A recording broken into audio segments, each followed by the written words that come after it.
Bonjour et très heureux de vous accueillir sur la chaîne Réflexion Santé Naturopathie, avec Jean-Brice Tivan et aujourd'hui donc une invitée que je vais vous présenter. Alors vous savez qu'on est sur une chaîne d'information, basée sur la compréhension des mécanismes qui conduisent ou qui enlèvent la santé. C'est une chaîne aussi de remise en cause, autour de la nutrition, de Bonjour et très heureux de vous accueillir sur la chaîne Réflexion Santé Naturopathie, avec Jean-Brice Tivan et aujourd'hui donc une invitée que je vais vous présenter. Alors vous savez qu'on est sur une chaîne d'information, basée sur la compréhension des mécanismes qui conduisent ou qui enlèvent la santé. C'est une chaîne aussi de remise en cause, autour de la nutrition, qui touche au décodage psychobiologique des maladies et cetera et aujourd'hui, j'ai la chance d'avoir donc Camille. Bonjour Camille. Bonjour Jean-Brice, je te remercie de m'avoir invité. Qui va nous partager donc son expérience de vie, hein, et vous verrez une expérience qui est assez douloureuse, assez difficile, et un parcours, moi, que j'estime être exceptionnel et qui, je pense, va pouvoir apporter à beaucoup de personnes.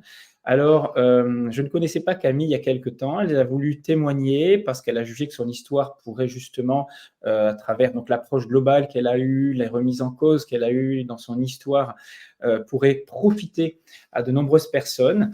Alors, pour la petite histoire, Camille est une anorexique, une ancienne anorexique, on peut dire. On est encore un petit peu en balance, hein, c'est pas encore complètement guéri, je ne sais pas, tu nous diras. Mais j'ai trouvé que même si vous n'êtes pas anorexique concerné par cette maladie-là, son approche qui met en relation, on verra donc sa maladie avec, on va dire, l'approche psycho-émotionnelle, mais aussi son rapport à la nutrition, pourrait vraiment apporter à la majorité d'entre vous. Tu vas nous raconter un petit peu ton histoire de vie, ton rapport à la nourriture, ce qui a déclenché ton anorexie, ce qui t'en a fait aussi t'en sortir, et tu vas finir par nous expliquer ce que tu as mis en place dans ta vie aujourd'hui pour aider aussi ceux qui sont dans cette problématique-là. Je t'écoute, Camille, dis-nous tout. Oui, donc je suis Camille Lelièvre, je suis ostéopathe et j'ai souffert de l'anorexie à 14 ans. Donc c'était la première fois où ça s'est vraiment déclenché, où j'ai été hospitalisée, séparée de ma famille à ce moment-là. Il faut savoir que je vivais dans une ferme, donc à la famille, vraiment à la campagne. Et quand j'ai perdu l'appétit, j'ai perdu 10 kilos en un mois. Et là, les médecins et la famille étaient vraiment impuissants. Ils se demandaient vraiment ce qui se passait. Donc là, j'ai été hospitalisée pour la première fois à ce moment-là et séparée de ma famille. Et j'ai Alors, vécu. je précise que c'est la procédure normale, hein, quand on devient anorexique. On est séparé, isolé de la famille, parce que pour les psychologues, psychiatres, etc., il y a un lien, hein, dans l'anorexie mentale entre souvent une relation conflictuelle particulière avec la famille. On en parlera peut-être après. Oui. Donc là, c'était la première fois voilà, où j'avais été hospitalisée. J'ai eu d'autres hospitalisations plus tard parce que bon, après, je suis retournée au lycée, j'ai passé mon bac scientifique et après, j'ai fait des études d'ostéopathie. Donc là, il y a eu des moments où j'avais repris du poids, mais à un moment donné, j'ai reperdu du poids, surtout parce que j'ai développé la maladie de Crohn. Donc ça veut dire que plus je me forçais à manger, plus j'avais mal au ventre. J'avais vraiment le ventre qui ballonnait. Et là, vraiment, j'avais des grosses diarrhées, du sang dans les selles.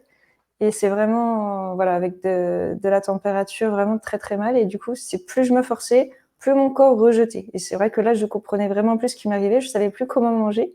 Et c'est pour ça que je suis passée par pas mal de, comment on va dire, de régimes alimentaires différents. Alors, j'ai testé beaucoup de choses. J'ai fait quand même 7 ans de végétalisme. Et Alors, avant de détailler un petit peu ton alimentation à ce moment-là, tu as fait plusieurs séjours donc à l'hôpital.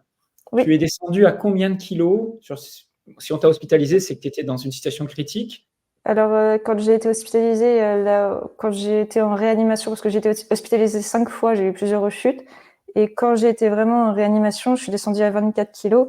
Et là, même à l'hôpital, j'avais encore perdu 5 kilos, enfin, vraiment à la fin, donc peut-être à 23 en gros, parce que bah, ils n'arrivaient plus à m'alimenter. J'avais vraiment même une sonde nasogastrique où il y avait c'est du peptamène, en fait, c'est vraiment une sonde spécifique pour voilà, la maladie de Crohn. Vraiment, j'absorbais plus rien parce que même la voix, Ton ouais, intestin n'était plus capable d'assimiler quoi que ce soit. plus du tout. Et tu t'en es sorti in extremis alors? Tu es passé Oui. proche de Bah, la mort? c'est-à-dire que normalement, j'aurais dû mourir, en fait. Si j'aurais été un animal, je pense que je serais mort parce que bah, à l'hôpital, ils m'ont dit, ils se demandaient, en fait, ils me regardaient tous, toute l'équipe médical était autour de moi, ils m'ont dit que selon ma prise de sang, j'étais tellement bas en potassium que normalement mon cœur ne devrait plus battre. Et voilà, je pense qu'il y avait une force mentale au-dessus de tout, parce que juste avant d'être en animation, je suis revenue du Sénégal, j'ai repris l'avion toute seule. Et là, c'est comme j'avais perdu 10 kilos en une semaine, que j'ai sûrement eu une bactérie en même temps au Sénégal, ce qui fait que vraiment j'étais en état de déshydratation terrible et j'ai pris l'avion, j'étais en fauteuil roulant. C'est les Sénégalais qui m'ont porté en fauteuil roulant jusqu'à l'aéroport. Et j'avais ma table d'ostéopathie, mon ordinateur, tout à gérer, alors que j'avais pas la force de le porter en fait. Donc je sais même pas comment je suis atterrie à Marseille, puis après à Paris, quoi. C'était ta dernière hospitalisation, ça? Oui, à Garches, c'est-à-dire je suis restée 3 mois au service de Garches de réanimation et après je suis allée dans un autre centre ils m'ont mis dans un autre centre après. Donc c'était il y a combien de temps, ça? En 2017, la réanimation. En 2017. D'accord. Donc ça a commencé quand tu avais 14 ans. Aujourd'hui, tu en as J'ai 31 ans. 31 ans. Donc c'était il y a 6 ans, hein, à peu près 5-6 ans, on va dire tes dernières hospitalisations. Et à quoi est-ce que tu attribues, on va dire, ta survie, le fait que tu commences à en sortir? On verra tout à l'heure les causes, hein, ce qui a déclenché, je pense, ton anorexie, hein, ce que toi, du moins, ce sur quoi tu as travaillé, parce que tu as une démarche à la fois beaucoup sur le psycho-émotionnel et pas que sur la nourriture. Mais on va peut-être commencer par l'approche, ta relation à la nutrition. Même si je ne pense pas que ce soit la cause ultime de ta maladie, bien sûr, hein, voilà, mais maintenant, ça t'a pas aidé et ça t'a peut-être conduit même au Crohn à un moment donné, on ne sait pas. Voilà, moi je pense qu'il y a les deux, même dans ton Crohn, hein, il y a aussi l'approche émotionnelle qui a aussi déclenché le Crohn. On en reparlera juste après. Alors décris-nous peut-être ton parcours depuis l'âge de 14 ans, ton rapport à l'alimentation. Il faut savoir que déjà, j'ai toujours bien aimé manger, hein, de bonnes choses. Je mangeais sainement parce que j'étais élevée à la ferme, donc je mangeais vraiment des produits sains. Au goûter, c'était vraiment pain, beurre, chocolat. On mangeait de la viande, des produits laitiers, on mangeait un peu de tout, mais pas de choses vraiment industrielles, fast-food. Enfin, je veux dire, à l'époque, c'était à peu près le goûter sain par rapport à ce que des parents Oui, ce donnent que aujourd'hui aux manger. enfants, quoi. Voilà, c'est pas des chips ou des choses comme ça. Mais vraiment, voilà, c'était plus les produits de la ferme, mais moi, j'ai vraiment toujours bien aimé manger. Quand je suis tombée malade, là vraiment, je n'avais plus d'appétit, c'est-à-dire que je mangeais, quand je mettais quelque chose dans ma bouche, en fait, ça faisait comme si je mangeais une pierre et que ça me rendait un grand stress en fait dans mon corps. C'est comme si que me remplir le ventre, c'était une torture. Donc c'était pas le goût de l'aliment ou le fait de vouloir faire un régime, hein, j'ai jamais voulu ça parce que j'étais déjà très fine de base. Donc quand j'ai perdu du poids, c'est pour ça que j'étais tout de suite en hospitalisation parce que j'étais déjà fine. Mais en fait, c'est vraiment un mal-être profond en moi. Et à ce moment-là, comme j'avais tellement mal au ventre, j'avais le ventre qui ballonnait dès que je mangeais, j'ai essayé pas mal de régimes. Je me suis intéressée à la santé naturelle et j'avais entendu dire que les jus de légumes, ça pouvait enlever les fibres et du coup, c'était plus facile à digérer. Donc, j'ai fait pas mal de jus de légumes et je suis devenue végétalienne aussi parce que bon, j'ai fait de l'orthorexie, c'est-à-dire que j'ai eu peur de manger des choses malsaines, des pesticides et voilà. Donc, les produits animaux, pour moi, c'était pas bon pour la santé. Donc, j'ai retiré le gras, les produits animaux et je me suis tournée vers beaucoup de végétaux et de produits crus et notamment les oléagineux, les fruits secs. C'est-à-dire que je me restreignais dans la journée. Des fois, le soir, je faisais comme une crise de boulimie, à me remplir le ventre, à m'en faire mal en mangeant des oléagineux, des fruits secs et des jus de légumes. Donc, ça Alors, a tu été ça. précises justement que le corps, quand même en anorexie, il a des besoins, hein, des besoins physiologiques, il a besoin de nutriments. Et il y a un moment donné où même quand on est anorexique, où il y a un rejet inconscient, hein, c'est le cerveau qui rejette la nourriture, on est quand même obligé à un moment donné d'aller chercher des nutriments et on va les chercher sous forme de crise, hein. Voilà. Alors toi, c'était les oléagineux, les fruits secs, les fruits séchés aussi, les fruits sucrés, je pense aussi, hein. Oui, les dattes, les figues, les abricots secs, un peu D'accord. tout. Et on va dire que tu es allé vers ça suite à une forme de mise en place d'une croyance que c'était l'alimentation idéale pour l'homme, hein, Oui, qui allait le mieux t'aller. Alors on verra qu'il y a peut-être une notion de détox, d'une volonté de nettoyer l'organisme peut-être aussi, oui, hein. j'avais l'impression d'être souillée en moi de toute façon, hein, donc Mmh. il fallait que voilà, j'étais Alors le mot souillé est très important, on verra pour la suite, mmh, hein. C'est en rapport avec ton histoire justement et souvent on se tourne vers ce type d'alimentation qui, on pense, va nous purifier. En mmh, fait, c'est ce qu'on recherche inconsciemment. ouais. Et donc, quelques années, mois de végétalisme crudivore, comment ça s'est passé? 7 ans à peu près. C'est-à-dire que comme j'étais dans mes 6 ans d'école d'ostéopathie, je me faisais toute seule à manger. Donc là, j'achetais vraiment ce que je voulais. Donc je mangeais, oui, beaucoup d'oléagineux, des fruits secs. À un moment donné, prenais aussi des biscuits diététiques là, mais vraiment, c'était en fait, je faisais Des pas de céréales place. sous forme de biscuits, hein, c'est ça? Voilà, mais c'est-à-dire que Des je faisais légumes, pas d'autres céréales ou pas? légumes, enfin oui, les légumes, j'aimais bien toutes sortes de légumes. Et après, oui, les céréales, je mangeais plutôt des biscuits avec des fruits secs parce que c'était facile et j'aimais pas manger les plats chauds. Donc, pour moi, c'était la facilité de Et je prendre. pense que les quantités étaient très faibles, niveau Euh, calories. bah, c'est-à-dire, des fois, j'étais capable de manger des grosses assiettes de noix ou un paquet de biscuits, mais enfin, j'ai quand même souvent mangé. En fait, je me suis jamais vraiment restreint au niveau quantité, mais je mangeais des choses. Oui, mais Voilà. le rapport qu'ont les anorexiques à la nourriture quand ils disent: «Moi, j'ai beaucoup mangé», si on regarde leurs calories sur la journée, c'est vraiment pas énorme. Et sur le plan qualitatif, bien sûr, toi, il y avait que, des glucides, en fait, et un Mm. peu de fibres, hein, voilà. Alors bien sûr, dans les oléagineux, il y a quelques protéines, hein, quand même, voilà, et il y a des acides gras. Mais, si tu devais quantifier, tu avais à peu près combien? Sur une journée, tu peux nous décrire ce que tu mangeais dans une journée à l'époque? Ça dépendait parce que j'ai même fait le jeûne intermittent. Alors, Mmh. ça dépendait si je faisais le petit déjeuner le matin. Si je prenais un petit déjeuner, souvent c'était plus un muesli avec, ça pouvait être un yaourt. À un moment donné, je prenais quand même des yaourts avant d'avoir arrêté complètement le lait quand j'étais vraiment, très Ouais, mais mal. tu prenais quand même au moins un yaourt par jour alors? Oui, au début, c'était un yaourt, bah, la première année d'ostéopathie, je prenais un yaourt le matin, un yaourt le midi Mmh. et après vraiment j'ai enlevé les produits laitiers, mais sinon oui, c'était avec, D'accord. des Après, il y avait céréales. plus que des végétaux. Alors, tu étais pas végétalienne pendant un temps et puis tu l'es devenue ensuite. Oui, S'il y avait plus de produits laitiers du tout, quoi. ouais, voilà, c'est ça. OK, donc tu étais, on va dire, végétarienne avec un peu de produits laitiers et Mmh. ensuite que des céréales et des fruits secs. Et à midi, tu mangeais quoi? Là, bah, au début, c'était, fruits secs avec des biscuits, et des D'accord. fruits. Et le soir aussi? Non, le soir, les oléagineux et fruits secs. Oléagineux en plus. D'accord, OK. Oui, bon, tu devais, en termes de calories, je pense pas que tu prenais des grosses assiettes enfin, en quantité, hein, je veux dire, Ouais, de toute de façon, je pense calories. pas que je devais pas dépenser les 900 000 calories à peu près, je pense. Ouais, c'est ça, oui, oui. Ouais. Tu avais d'autres pratiques particulières à ce moment-là qui se sont installées, de façon. J'ai eu aussi de l'hyperactivité, hein, c'est-à-dire que je sortais des cours, il fallait que je prenne le vélo ou courir. Vraiment, c'était l'hyperactivité. Je me suis jamais fait vomir, mais moi, c'était, voilà, la maladie de Crohn, la diarrhée et l'hyperactivité qui fait que je perdais tout. D'accord, donc il fallait que tu bouges, hein, Oui.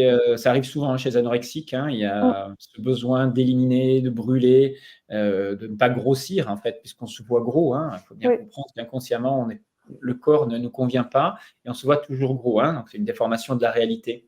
Comment le Crohn s'est mis en place, en fait? À quel moment c'est arrivé? Ma 4e année d'ostéopathie principalement, là où c'était vraiment intense.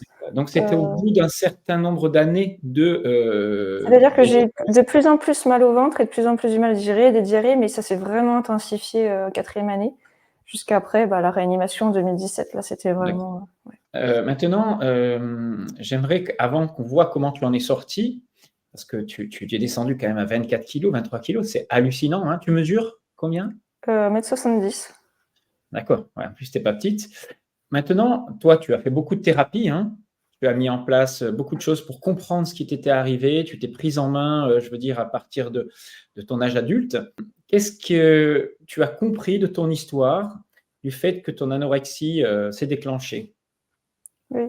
Alors, pour moi, il y a eu plusieurs choses, hein, parce que bon, j'ai fait de l'anorexie, il y a eu plusieurs autres symptômes associés. Donc bon, on a l'hyperactivité, le fait que c'était un temps plein dans ma tête, donc j'étais vraiment stressée par les horaires. Je faisais aussi de la dermatillomanie, je me grattais en fait les jambes, même à l'hôpital, ils étaient obligés de me mettre des bandes parce que je me grattais en fait, comme si je voulais me faire du mal. Il y avait ça, j'ai eu une amnésie post-traumatique aussi, qui s'est libérée, bah, quand je suis arrivée après à Rouen, c'était en 2020. Alors, Voilà. qu'est-ce que tu as compris à ce moment-là? Quand tu nous parles d'amnésie post-traumatique, qu'est-ce qui s'est passé, en fait? Si tu veux Oui, bien nous expliquer? voilà, c'est-à-dire que j'ai eu, des histoires familiales d'inceste quand j'étais petite et c'est remonté à la surface en 2020 et là, j'ai compris qu'en fait, moi, je luttais pour, avoir un corps de femme, mais qu'en fait, dès que je reprenais 1 kilo, mon corps était stressé et qu'il se sentait, voilà, trahi et souillé et que je le savais pas. C'était des choses cachées dans la famille qui fait que je luttais toute seule face à moi-même et que vraiment mon corps, il rejetait vraiment tout, le fait de revenir un corps de femme, quoi. J'ai même souffert de vaginisme, donc ça a été vraiment très, très loin. Alors, je vais préciser des choses pour les personnes qui comprennent pas forcément tous ces mécanismes-là, parce que c'est pas évident, hein. Il faut bien comprendre que quand on vit un traumatisme, comme tu as vécu de façon répétée, hein, sans doute des incestes répétés, le cerveau de la petite fille qui vit ça ne peut pas accéder à la conscience, à la réalité. La souffrance est telle que le cerveau va refouler une partie de cette souffrance. Donc, il se positionne en situation, on va dire, de ne pas se souvenir d'eux, d'accord? Tu n'accèdes plus à la réalité. Pour ne plus vivre une telle souffrance, parce qu'on n'a pas les ressources, hein, pour faire face à ces actes-là. Et puis, donc, pendant plusieurs années, tu vis sans te souvenir, en fait, de ces incestes, hein, de ce que tu as vécu. Non, je me C'est bien ça? souvenais de rien. Je me souvenais de rien, mais il y avait un climat familial qui fait qu'il y avait un stress à ce sujet-là.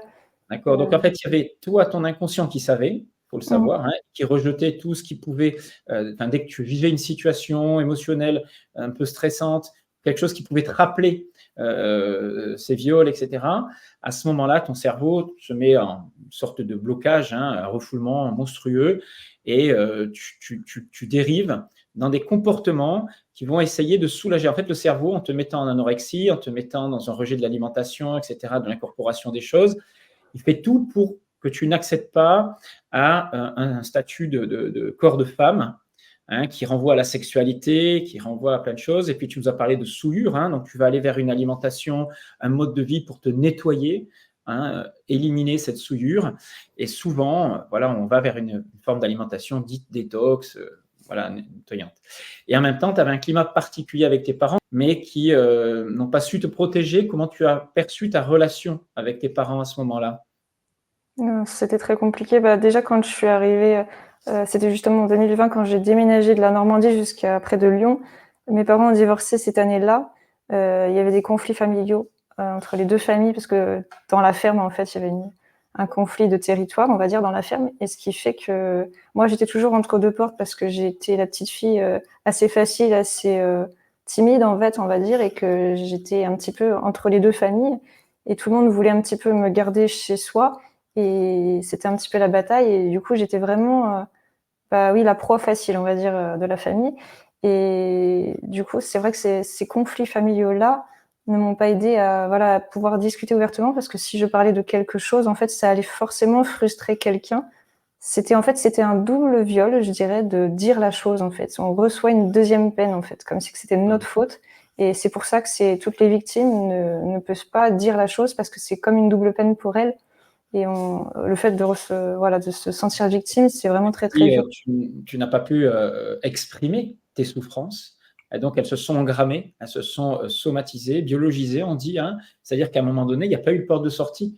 Même Mmh. si tu avais voulu parler de toi, on ne s'occupait pas de toi, en fait, hein, de tes ressentis, de tes souffrances. Voilà, Tu c'est toujours remettre la faute sur quelqu'un d'autre, alors que moi, j'ai pas à juger qui que ce soit, j'ai jamais dit de méchanceté sur ma famille, mais simplement de reconnaître les faits, Mmh. il y a pas de bien ni de mal, en fait, dans les choses. Il faut juste pouvoir, raconter l'histoire comme quelque chose de neutre et que ça nous affecte plus au présent et c'est tout le travail que j'ai fait pour moi-même m'en libérer et pour pouvoir aider les autres aujourd'hui parce que Mais c'est donc tu n'as pas pu être écouté, mais si les personnes ne peuvent pas t'écouter, c'est aussi parce que ça leur renvoie à des souffrances qui sont inavouables, qui sont inacceptables aussi pour eux, et ils ne sont pas capables de les gérer.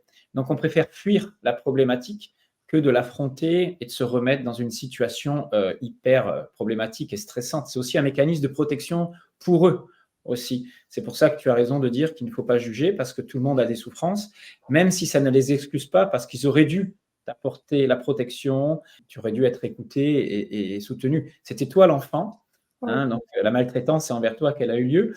Euh, Qu'est-ce que, une fois que tu as eu cette prise de conscience, que tu es sorti de ce traumatisme, hein, que tu es souvenu que tu avais subi des viols, des incestes, qu'est-ce que tu as fait? Qu'est-ce qui s'est mis en place? Comment tu t'en es sorti?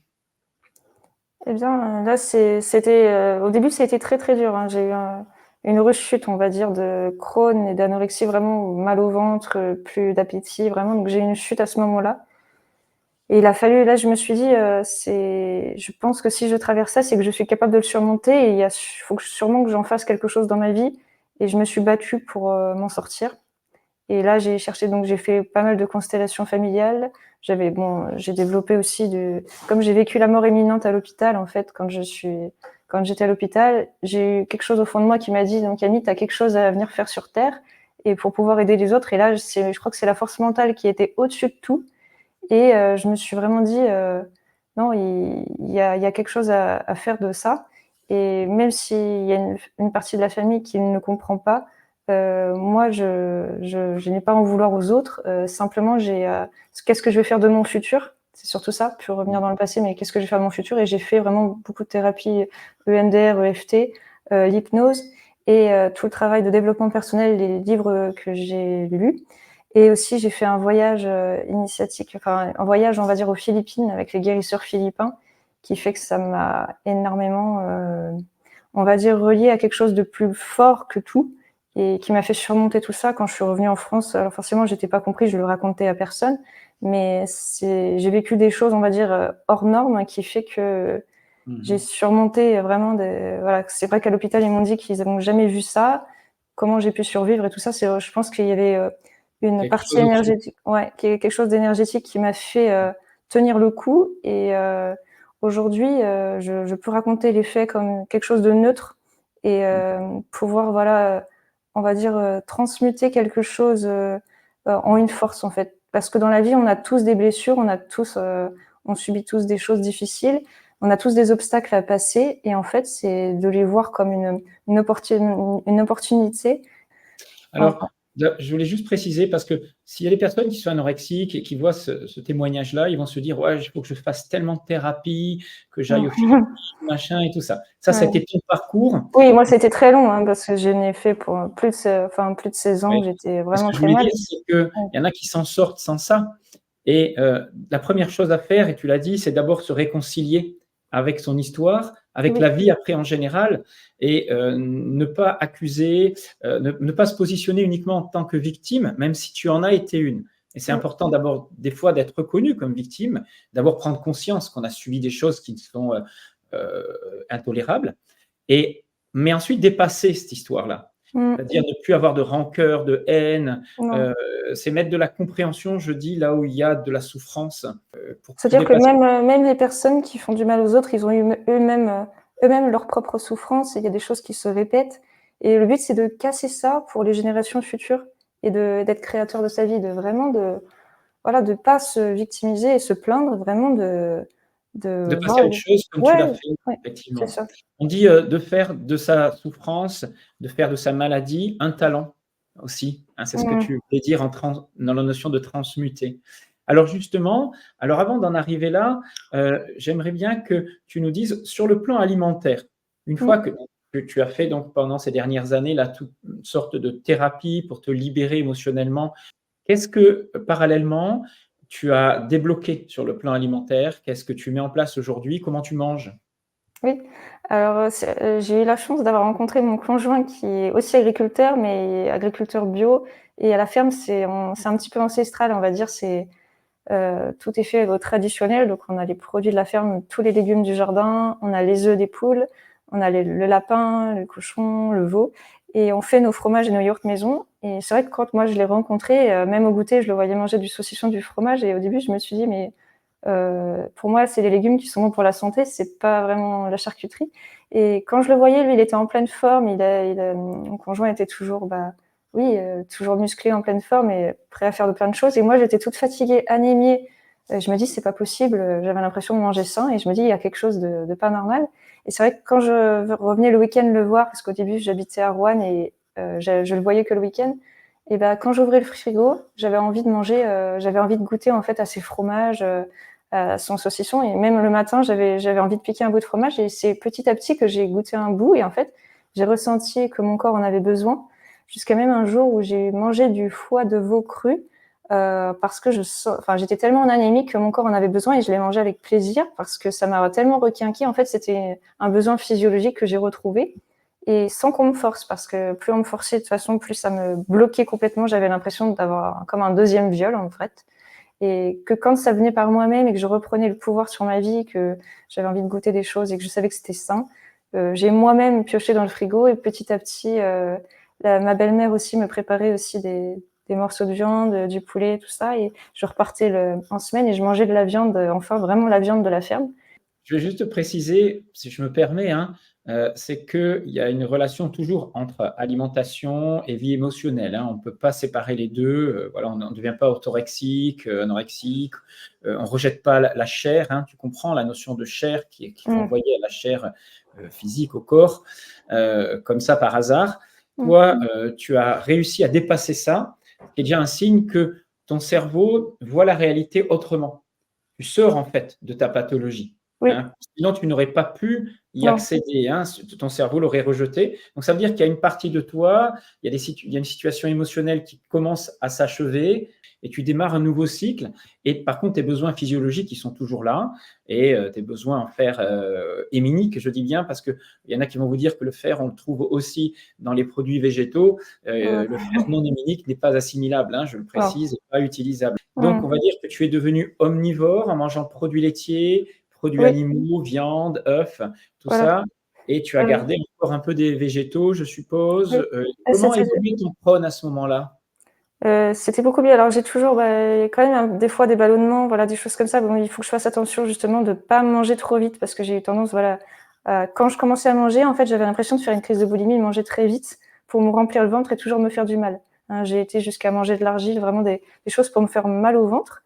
Mais là, je mange quand même beaucoup plus lentement, mais j'ai gardé encore une petite séquelle des fois que j'ai besoin de me poser à table et tout d'un coup de manger assez vite. C'est-à-dire que j'ai du mal à des repas qui durent très longtemps. Hein. Je peux pas vraiment grignoter pendant longtemps, c'est une souffrance pour moi parce que je préfère manger tout d'affilée, on va dire encore. J'ai gardé quelques séquelles de ça, même si je prends conscience aujourd'hui et Qu'est-ce j'ai que tu toujours manges aujourd'hui concrètement? Donne-moi ton menu du jour. Je pense que ça peut intéresser des personnes.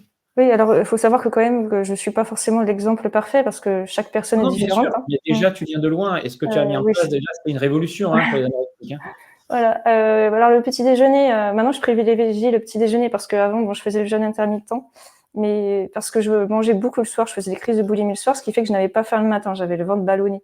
Alors que maintenant, le but, c'est que j'arrive le matin, que j'ai faim, que j'ai la patate pour faire vraiment avoir de l'énergie, de la dopamine le matin. Donc, mon petit déjeuner, il y en a deux, parce que le week-end, c'est un petit peu différent, mais en semaine, ce serait plutôt un œuf avec de l'orge, du kéfir de lait que je fais maison, yaourt maison, et je prends aussi de la couenne de porc, donc c'est riche en collagène. Donc voilà, je fais vraiment un bon petit déjeuner. Je mets à peu près 30 minutes pour le petit déjeuner le matin. Quand même deux bols parce qu'il y a un bol avec le mélange avec l'œuf et les céréales, et après un autre bol avec le D'accord, tu as kéfir. un gros bol? OK. Ouais, deux bols de D'accord. céréales, un avec Ouais. mélangé avec un œuf et l'autre avec le kéfir et yaourt, plus Mmh. la couenne et un fruit. Voilà, donc non, c'est vraiment consistant. J'ai vraiment pas faim avant 13h le midi. J'imagine, ouais. Ouais. Après le midi, je suis plus sur la viande, des poissons. Alors si je prends du poisson, je peux très bien manger du poisson, plus du saucisson, voilà, si ça me suffit pas. Vraiment, je me limite pas en fait, la viande, c'est vrai pour moi, c'est à volonté le midi avec, toujours du fromage et des légumes. Mmh. Voilà, le midi, et le soir, c'est là où j'ai toujours gardé ce côté, oléagineux, fruits secs, parce que pour moi, c'était l'alimentation qui m'a sauvé un peu la vie pendant que je n'arrivais plus à manger. Un côté plaisir il y a quelque chose d'émotionnel qui est relié à ça. Alors je dis pas que dans quelques années, je mangerai peut-être plus comme ça, et là en ce moment, j'ai encore besoin de me nourrir émotionnellement de ça le soir. Voilà, parce que la Mmh. nourriture, c'est aussi physiologique, mais il y a une partie émotionnelle et ça m'équilibre comme ça en ce moment, hein. Il faut savoir que selon aussi les saisons, selon où je suis, ça peut varier. Si je pars en vacances, je vais pas forcément manger la même chose, et selon les saisons, hein. Alors là, ce que je vais dire, c'est pas pour te juger du tout, hein, parce Ouais. que ton Ah oui, je parcours, sais. tu t'adaptes comme tu peux et c'est très très bien. Maintenant, Mmh. je vais prendre du recul par rapport à des personnes qui diraient, voilà, c'est bien, elle a un côté viande à midi, un côté oléagineux, fruits le soir et des céréales le matin avec des œufs, c'est très bien. Et puis il y en a un peu de produits laitiers, tout va bien. En réalité, si quelqu'un venait consulter uniquement pour un Crohn, par exemple, hein, tu vois, Mmh. et donc une inflammation importante d'intestin, le fait d'associer et de consommer encore des aliments qui sont pro-inflammatoires, en fait, hein, qui sont très difficiles à accepter pour l'intestin, même pour quelqu'un qui a ton parcours, ou même pour quelqu'un d'autre d'ailleurs. Je parle des céréales, qui contiennent beaucoup de lectine, des oléagineux qui contiennent beaucoup d'acide phytique, entre autres. Hein. Et puis, tu as encore des légumes hein, qui apportent pas mal de fibres. Je ne dis pas qu'il ne faut pas en manger, mais que tout ça rajouté, un derrière l'autre, plus les produits laitiers hein, qui sont riches en caséine, qui sont pro-inflammatoires pour certaines personnes, ça fait un mélange qui, objectivement, voilà, ne serait pas idéal pour toi. Voilà, pour quelqu'un qui a un Crohn, si tu vas évoluer, il faudrait que tu mettes ton intestin complètement au repos avec des choses directement assimilables qui soient passées par l'estomac et la digestion haute du système digestif et qu'après l'intestin n'ait plus rien à faire qu'assimiler et sans créer d'inflammation. Le problème, c'est que si tu gardes autant de fibres, de céréales, de légumineuses, d'oléagineux, tu n'y arriveras pas à cicatriser complètement ton intestin, sachant que, attention, ton Crohn est aussi relié à ton histoire familiale. Dans un Crohn, on a toute la problématique de je n'arrive pas à éliminer la crasse, une crasse familiale. Alors ça, c'est surtout pour le côlon. Hein. Et quand il y a des saignements, c'est en relation, on les sent avec la lignée de sang, la famille. Donc, pour moi, il y a encore quelque chose qui n'est pas achevé émotionnellement. Et tant que tu te raccrocheras à cette alimentation qui a été la tienne pendant ces 7 ans où tu as essayé de sortir de l'anorexie, il y a encore un lien qui n'est pas totalement achevé, tu vois, qui te maintient dans cette situation. Parce que là, je suis en sortie, c'est-à-dire que j'ai énormément évolué et j'évolue encore, mais en fait, il y a quelque chose au fond de moi du traumatisme voilà, qui a fait que j'ai vécu pas mal de choses voilà, et qui a quelque chose d'émotionnel encore. C'est très compliqué, tu as fait déjà un parcours énorme. Et ce que je voulais dire, c'est que peut-être tu pourrais essayer ce qu'on appelle des actes symboliques. C'est des fois le fait de s'adresser à la personne par laquelle tu as subi ces actes-là, par l'intermédiaire d'une lettre, en exprimant des ressentis, ce que tu aurais aimé faire à ce moment-là, ce qui t'aurait permis de t'en sortir quand tu étais petite fille, etc. Et de brûler la lettre ou de l'envoyer, voilà, ou demander réparation. Il y a des fois des actes de demande de réparation. Ce n'est pas toujours possible, parce que la personne n'est pas forcément là, etc. Mais il y a des personnes qui font ce type d'actes, qui finissent d'achever émotionnellement les choses. Voilà, ça existe. C'était tous les travaux de Jodorowsky en particulier, je ne sais pas si tu connais. J'en ai entendu parler. Bon, de toute façon, les lettres symboliques, il paraît que c'est mieux justement d'envoyer la lettre même à une adresse inconnue. Oui, c'est possible. Après, il y a toutes sortes d'actes symboliques hein, et de façons de faire, on est bien d'accord. On va rentrer dans ces détails-là. Mais voilà, peut-être qu'il y a encore des choses que tu pourrais faire qui pourraient t'aider vraiment. Juste, tes analyses de sang, comment elles ont évolué? Ton poids, comment il a évolué lorsque tu es redevenu omnivore? Oui, là, ça fait que de reprendre, je reprends de la vitalité, en fait. Depuis que je suis devenue omnivore, là, j'ai repris du poids. J'ai ma prise de sang qui était donc j'étais à 8 d'hémoglobine, là, je suis presque à 12, à 11,8, je crois, sans complément alimentaire. Donc je prends plus de B12, plus de fer, plus de corticoïdes. Donc vraiment, là, je fais tout qu'avec l'alimentation. J'ai jamais pris d'autres compléments alimentaires parce qu'au début, quand j'avais eu la sonde, après, on m'a dit je buvais même la sonde à un moment donné parce que j'en avais marre d'avoir la sonde dans le lait. Donc je buvais le produit parce que ça n'existait pas en bouteille. Donc du coup, j'étais obligée de boire vraiment dans les gros bidons de sonde. Et là, j'ai plus eu de compléments depuis assez longtemps, depuis au moins 2017, 2018. Et là, c'est vraiment que l'alimentation, parce que même quand je prends du kéfir, je prends vraiment la crème du kéfir, vraiment pour avoir toutes les vitamines liposolubles qui sont solubles dans la graisse, justement. Donc, je suis pas du tout carencée ni en fer. Ni de la chair ni de la graisse, on est bien d'accord. Tu en consommes. Oui, parce que j'utilise, par exemple, quand je mange de la viande, je mange aussi le gras de porc, vraiment le gras de l'animal, en fait. Même le poulet, je vais prendre plutôt les cuisses, tout ce qui est les parties les plus grasses, en fait. Je préfère manger ça. Et ça me dérange pas. Tu es bien déjà sur la voie de la guérison. Oui, non, ça, j'ai pas de souci avec manger du gras, il n'y a pas de souci, tout ce qui est crème, le gras de la viande.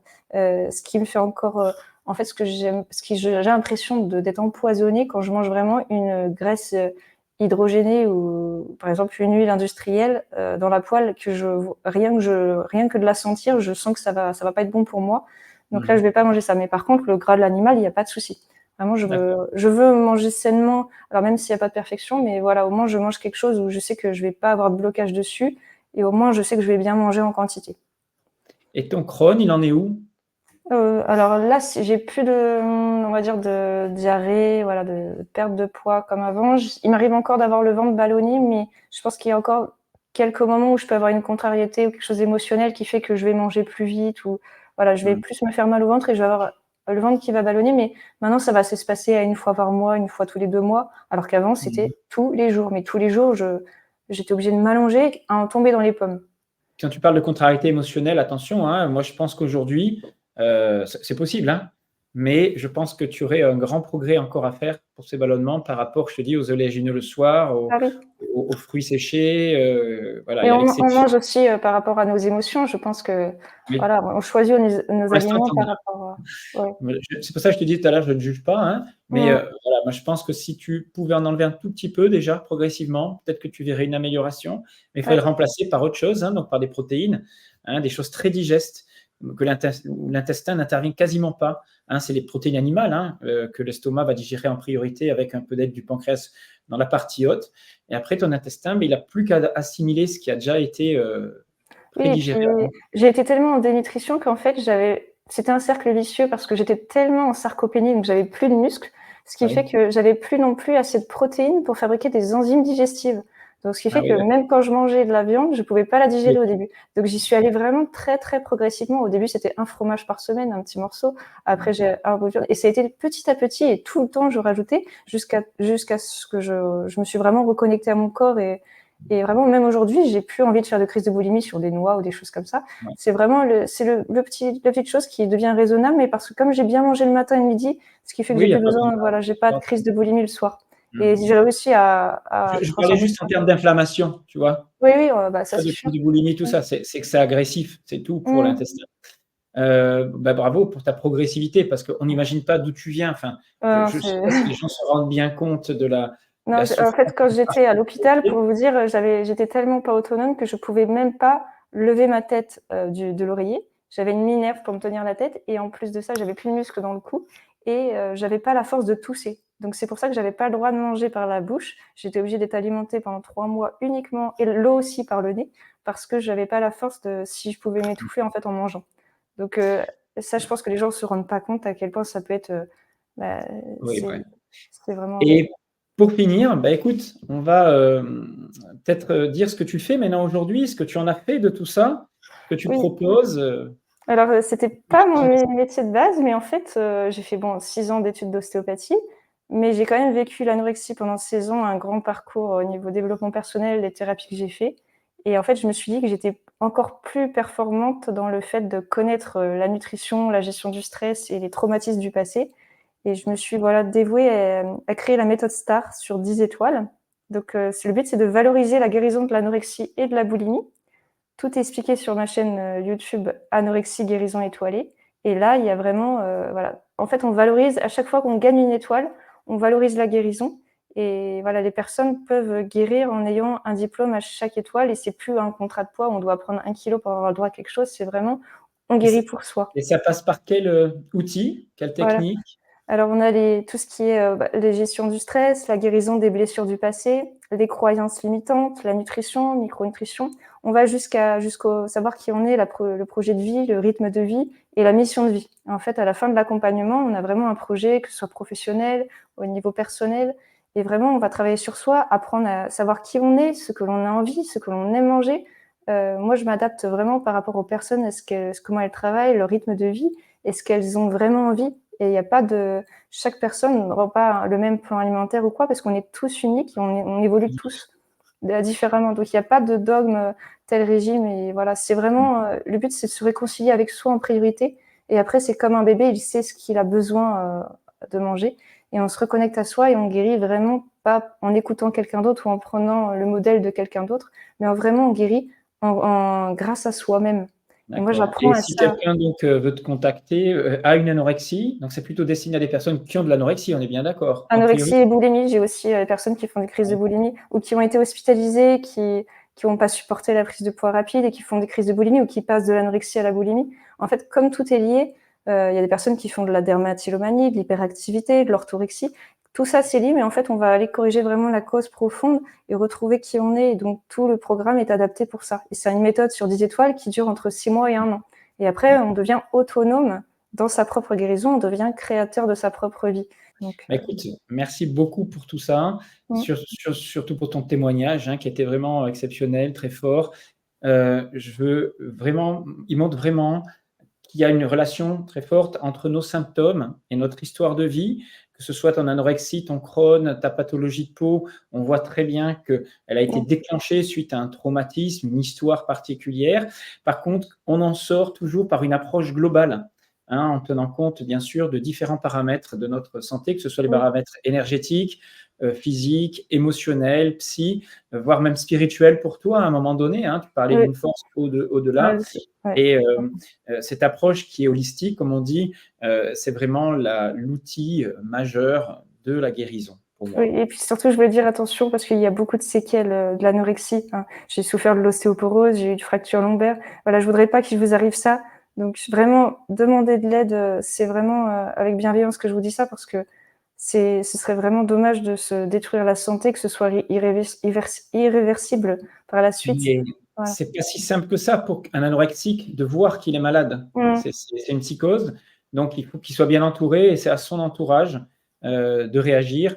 Le problème, c'est que souvent, le problème vient de l'entourage. Et il y a souvent une personne extérieure, peut-être comme ton ami, qui t'a permis d'avoir aussi un déclic, de t'aider et de t'accompagner, plutôt que parfois certains membres de la famille, d'où vient le problème. Bon, en tout cas, merci énormément, Camille. Je mettrai donc toutes les références sous les commentaires.